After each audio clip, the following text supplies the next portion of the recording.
மீட்டிங்கில் கூட நிறைய டிஸ்கஷன் போயிட்டு இருந்துச்சு. நிறைய இப்போது முறைகேடுகள்லாம் சொல்லிட்டு இருந்தாங்க. நிறைய பேர் மேலே வழக்கெல்லாம் போட்டிருந்தாங்க.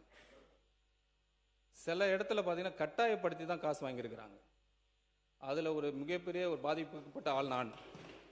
கட்டாயப்படுத்தி இது வந்து நிறைய இடத்துல வந்து நான் பதிவு பண்ண விரும்புகிறேன். அதுக்கு முழுக்க காரணம் என்னன்னு கேட்டிங்கன்னா, இங்கே சாட்சின்னு கேட்குறாங்க, எவிடன்ஸ் கேட்குறாங்க.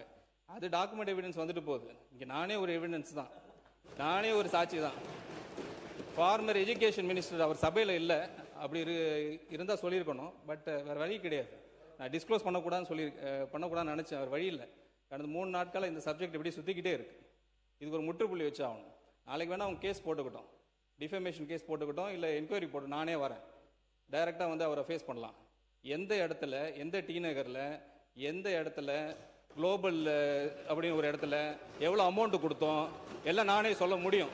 எல்லாரையும் சொல்ல முடியும், கிளியராக அமௌண்ட் சொல்ல முடியும்.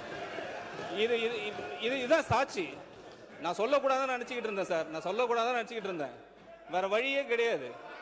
ஒரு கட்டத்துக்கு அப்புறம் மைனாரிட்டி இன்ஸ்டிடியூஷனுக்கு எவ்வளோ அமௌண்ட் வாங்கினீங்க, இது எல்லாம் நானும் சொல்ல முடியும். மாண்புமிகு பொதுப்பணித்துறை அமைச்சர்.